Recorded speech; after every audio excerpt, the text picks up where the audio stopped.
मौसम बदलते ही हम लोगों को खांसी ज़ुकाम गला ख़राब शुरू हो जाता है।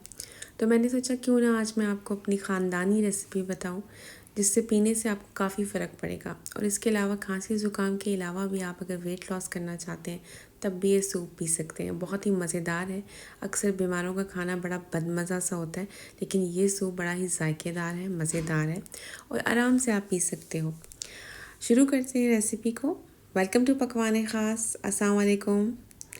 बिस्मिल्लाहिर्रहमानिर्रहीम। सबसे पहले मैंने 2 से 3 टेबलस्पून देसी घी ले लिया है और उसके अंदर मैंने गार्लिक के स्लाइस कर लिए। लहसुन मैंने तकरीबन 3 लहसुन के क्लोव्स ले लिए थे, उनको मैंने सर्कल में काट लिया है। देखें, किसी भी तरह से आप काट सकते हैं, चॉप कर सकते हैं। मैं स्लाइस करके डाल रही हूँ। अदरक का एक टुकड़ा डाल रही हूँ, ज़ीरा डाल रही हूँ तकरीबन 2 चम्मच, और अदरक का एक टुकड़ा छोटा छोटा काट के डाल रही हूँ। अदरक लहसुन ज़ुकाम खांसी में बहुत ज़्यादा इफ़ेक्टिव है।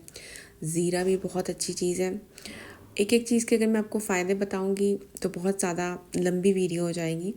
तो लहसुन अदरक आपने सुना ही होगा कि बहुत ज़्यादा इफ़ेक्टिव होता है। आपका गला ख़राब हो, खांसी हो, ज़ुकाम हो, इन सब चीज़ों में बड़ा ही इफ़ेक्टिव है और इसके अलावा बहुत सारी बीमारियों में बहुत फ़ायदेमंद है। चिकन मैंने एक ले लिया है, विद बोन्स लिया है, क्योंकि जब भी आप सूप बनाएं तो बोन्स के साथ ही बनाएं।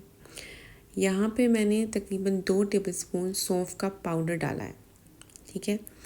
और चिकन जो बोन्स के साथ था उसका वेट तकरीबन 1 केजी था और 1 चम्मच मैंने यहाँ पे हल्दी डाली है, 1 टीस्पून फुल, और 2 टीस्पून मैं इधर सॉल्ट डाल रही हूँ। हल्दी बहुत ही इफ़ेक्टिव है। शुरू से सुनते आ रहे हैं, पुराने ज़माने में जब दवाइयाँ ईजाद नहीं हुई थी तब से हल्दी इस्तेमाल की जाती है बीमारियों के लिए, ज़ख्म को भरने के लिए, बहुत सारी चीज़ों के लिए। 1 दालचीनी का टुकड़ा, 3 लौंग और 7 से 9 दाने काली मिर्च के साबुत मैंने डाल दिए। ये सारी ही चीज़ें ज़ुकाम खांसी में, गला ख़राब हो, इन्फेक्शन हो, वायरल इन्फेक्शन हो, सब चीज़ों में बहुत ज़्यादा इफ़ेक्टिव हैं। मैं एक स्पेशल कावा भी बनाती हूँ जो 100% बहुत इफ़ेक्टिव है, जिससे खांसी बहुत जल्दी चली जाती है और गला भी बहुत जल्दी ठीक हो जाता है। अगर आप चाहते हैं कि मैं उस कावे की रेसिपी भी आपको बताऊं तो मुझे कमेंट में ज़रूर बताइएगा। अब हमने इसमें 4 गिलास पानी डाल के प्रेशर कुकर को बंद कर देंगे और 5 से 8 मिनट मैंने इसको स्टीम दे दी। उसके बाद इसको खोला तो चिकन आपका अच्छे से सॉफ्ट हो गया था। अगर किसी बुज़ुर्ग ने खाना तो अब इससे ज़्यादा भी प्रेशर दे सकते हैं। काली मिर्च यहाँ पे मैं फिर से 1 टेबलस्पून क्रश डाल रही हूँ और ऊपर से हरा धनिया डाल रही हूँ।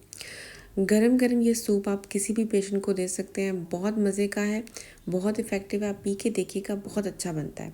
बस ये है कि जब आपने मसाले डाले थे उसमें चिकन को बहुत अच्छे से भुनना है। चिकन की भुनाई के बाद ही आपने इसमें पानी डालना है, अच्छे से भुनना है। ये एक इम्पॉर्टेंट पॉइंट है। रेसिपी अच्छी लगी तो ज़रूर लाइक कीजिएगा, मेरे चैनल को सब्सक्राइब करना ना भूलिएगा। Thank you. कीप वॉचिंग पकवान ख़ास। अल्लाह हाफिज़।